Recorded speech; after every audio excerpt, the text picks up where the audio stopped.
Hey everyone, welcome back to the Math Office. In this video we're going to be talking about how to simplify radical expressions, how to put them in reduced radical form. So we're going to take a look at what that is, give you a few examples, and there will be another video shortly with some more advanced examples. This is kind of a two-parter. Check the video description for some more advanced examples if you've already seen this video. Before we get into simplifying radical expressions, let's take a quick look at what they actually are. You've probably seen the radical symbol before. It's most commonly viewed in your math classes as the square root, such as the square root of 29. It can also be used for other roots, such as the cube root of 100, or even as the nth root of a. You can get into variables there. That's a little more abstract, but we're pretty much going to stick to square roots for this video. So expressions that are given in this manner, such as the ones you just saw in the previous slide, expressions like this are in what's called radical form. So here are some examples of that. They've got the square root of 64. You have 3 times the square root of 19, 5 root 3 plus 7 root 2 minus 5, square root of 36 over 5, and there are many, many more examples that we could come up with.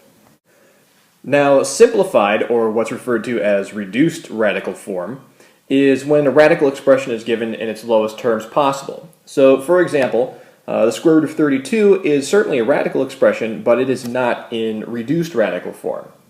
As a matter of fact, the reduced radical form of the square root of 32 is 4 root 2. Now, how do we figure this out, you might be wondering? Let's take a look at an example. In our first example, we are going to give the square root of 32 in reduced radical form. So we're going to take a look at how to reduce it down to 4 root 2 like we saw in the previous slide. The first step in this process is to factor the expression that is underneath the radical. In this instance, we're looking at the square root of 32, so the expression under the radical is just the number 32. I'm going to factor it using a factor tree. And as we can see, 32 factors down to 2 times 2 times 2 times 2 times 2. So that's the first step. Our next step in this process is to identify pairs of factors. Now, a word of caution here, this method only works for square roots. Square roots, of course, are the only thing we're going to be looking at in this video, but when you get into some more advanced stuff, you're going to need some different methods for doing this. Anyway, so we have the square root of 32. It's equal to 2 times 2 times 2 times 2 times 2. So we can identify that we have 2 different pairs of 2's in this situation. Now, once we've identified the pairs, the next step will be to pull the values of each pair. So in each case, the value of each pair is 2.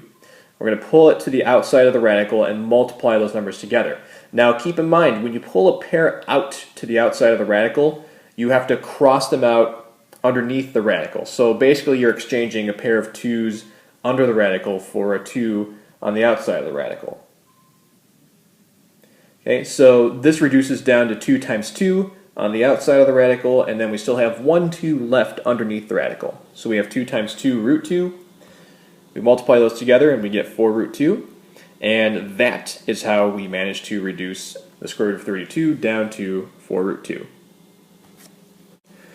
Here's our second example. Now we have to give 5 root 45 in reduced radical form. So we're pretty much going to use the same method we used in the last slide.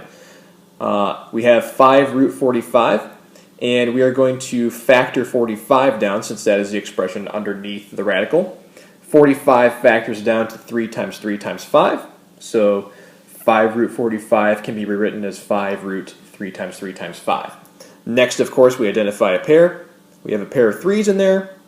We take the 3 and we move it to the outside of the radical, so we have 4 times 3 root 5.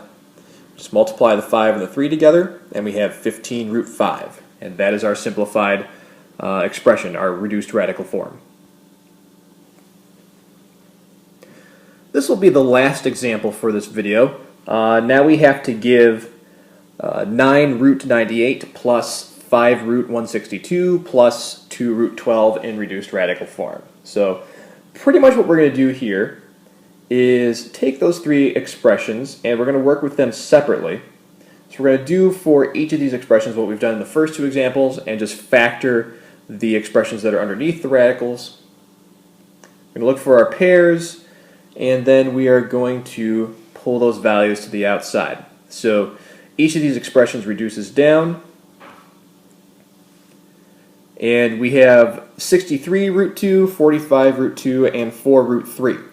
Now, the original expression had us adding these together. So we have 63 root 2 plus 45 root 2 plus 4 root 3. Now, we can actually reduce this even more because we have a couple of like terms here. So these two root 2 terms, as I'm going to call them, these are like terms. We can combine them. So we have 63 root 2 and 45 root 2. What we do is add the numbers on the outside of the radical together.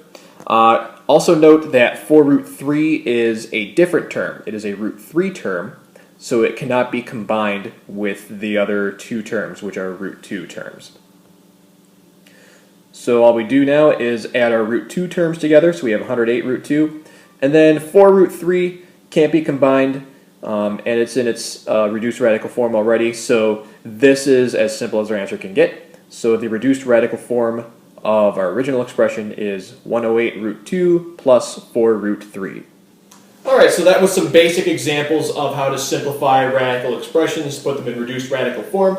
Again, if you'd like to see some more advanced examples, please check the video description below for a video with some further examples on how to simplify radical expressions. Until then, have a nice day.